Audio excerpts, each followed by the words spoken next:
might sound a little belligerent this morning, and I will try my very best not to curse, but I was looking at some back issues of Essence, a magazine that I'm sure all of us have seen. I've seen for most of my life, and most of the people in my family have subscriptions. In fact, I inherited a subscription from one of the girlfriends that I talked about in another video.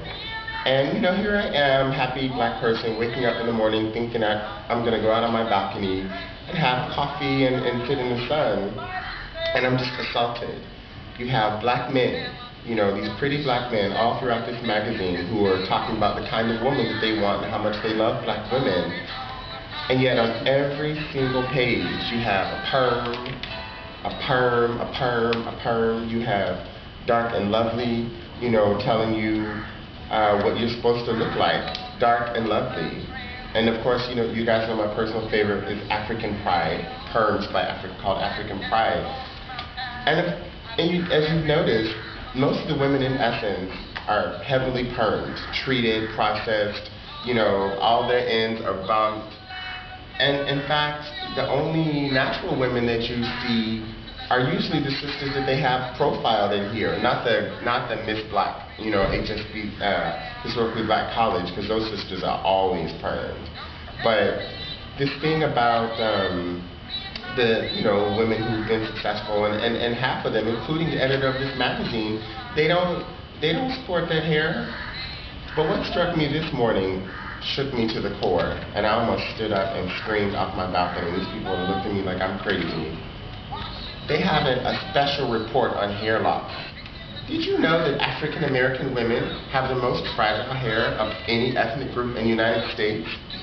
And of course, the reasons why our hair is so fragile, they give you the top 5 types of hair loss, you know. And basically, the top 5 types of hair loss are styling related, and only one is hormonal or, I mean, and even that is influenced by the milk we drink and the products we eat. But it just strikes me that they even, of course, it's a semi-advertisement because they have products that you should definitely use to get over this hair loss.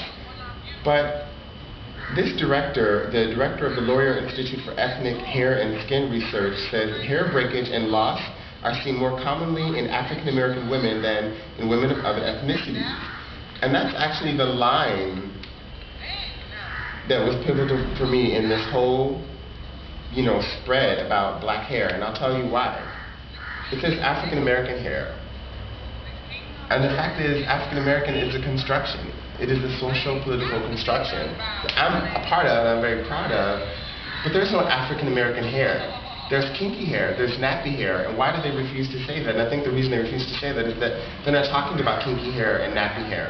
They're talking about African American processed hair. You know, you see Mary J. Blige in here who has blonde locks down to the tip of her breast, and she's happier than she's ever been. You see brides who are thin and bright, and it strikes me that our hair is almost by definition that fragile, permed, over-processed, overheated. And the doctors say that these are all the problems that we have with our hair, and that they're going to remedy this.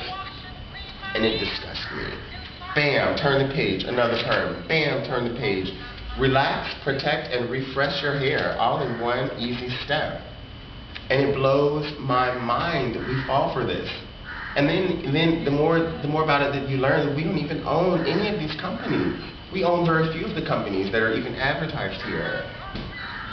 It doesn't even benefit us. It works to our loss. And yet look at how fervently we endorse this, we protect this. This is a way of life for us.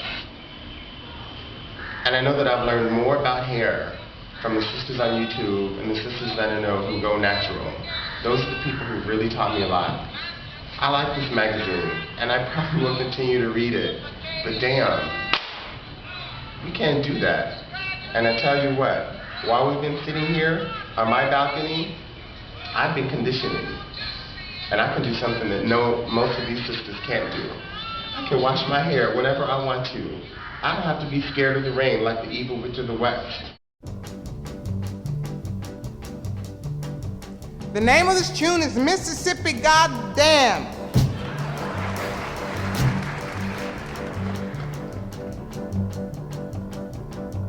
and I mean every word of it.